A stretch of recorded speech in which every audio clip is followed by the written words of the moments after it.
بسم اللہ الرحمن الرحیم۔ جی بھائی، اس ویڈیو میں دو مزید صیغے ہم حل کریں گے انشاءاللہ، اور ایک صیغہ میں آپ کو دوں گا حل کرنے کے لیے، وہ آپ حل کر کے مجھے کمنٹ میں دکھائیں گے، اور اس کا جو درست جواب ہوگا وہ انشاءاللہ ہم اگلی ویڈیو میں آپ کے سامنے پیش کروں گا۔ تو یہ پہلا صیغہ انہوں نے پوچھا ہے، چلے میں ایک اور اگلا صیغہ دباتا ہوں تاکہ آپ کو یہ نہ لگے کہ پہلے سے تیاری کر لیے۔ یف بکو یا یف بیکو یا یف بکو جو بھی ہو سکتا ہے۔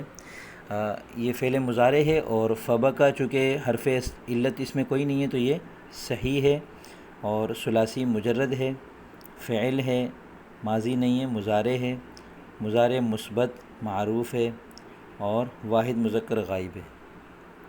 جی جواب صحیح ہے الحمدللہ۔ اگلا صیغہ پوچھتے ہیں، اس سے پوچھواتے ہیں بلکہ، مغفومانی، یہ اس نے تھوڑا سا مشکل پوچھا نا۔ اغفوما، اجلودا، یہ باب افعوال ہے، تو ہفت اقسام میں سے یہ چونکہ غفمہ ہیں تو یہ صحیح ہے، اور ثلاثی مزید فی ہے، باب افعوال ہے، اور فعل نہیں ہے بلکہ یہ اسم ہے، اور چونکہ واو کے نیچے زیر ہے اس لیے اس میں فاعل ہے، اور واحد نہیں ہے، تثنیہ ہے، اور اس میں تا نہیں ہے تو یہ تثنیہ مذکر ہے۔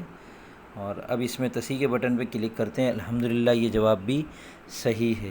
اب اگلا صیغہ اس سے پوچھواتے ہیں، مزخوخلاتن، یہ صیغہ آپ کو نیچے بتانا ہے مجھے کمنٹ میں لکھ کر، اور پھر اس کا جو درست جواب ہے وہ انشاءاللہ میں آپ کے سامنے اگلی ویڈیو میں پیش کروں گا۔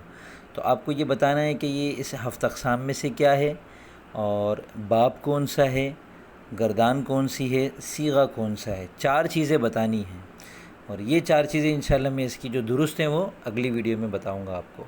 اب اجازت چاہوں گا، فی امان اللہ۔